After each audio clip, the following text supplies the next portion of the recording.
Okay,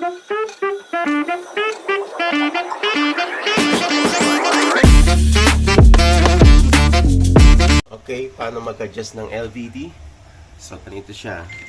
For example, yung voltage na may measure nyo is hindi parehas dun sa voltage na na-check ninyo sa battery.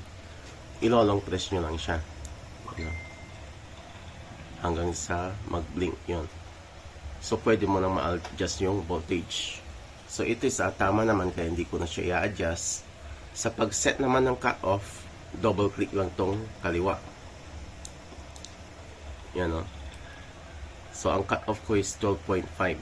So, pwede ko siyang ma-adjust na pag nagbi-blink yung dot. Okay? So, antayin ko na siya. Okay?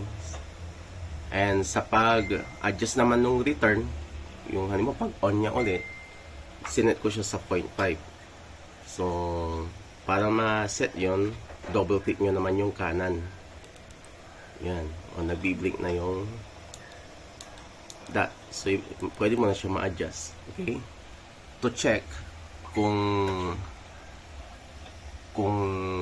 ano yung na-set mo, press mo lang ng isang beses. Yan yung cut off. And sa kanan naman, yun yung antayin natin. And sa kanan naman, yun yung return. Yung mag-on siya. So, for example, gusto kong ilipat to.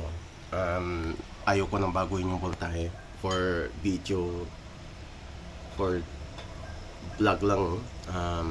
So, ang cut-off ko is 12.5. Gawin nating 13.4 para dilipat siya. Okay.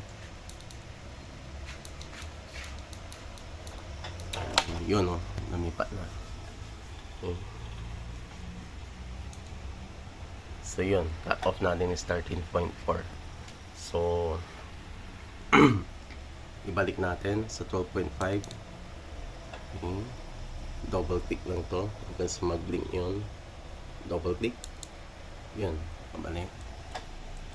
Lagyan natin sa 12.5 yun. So, goods.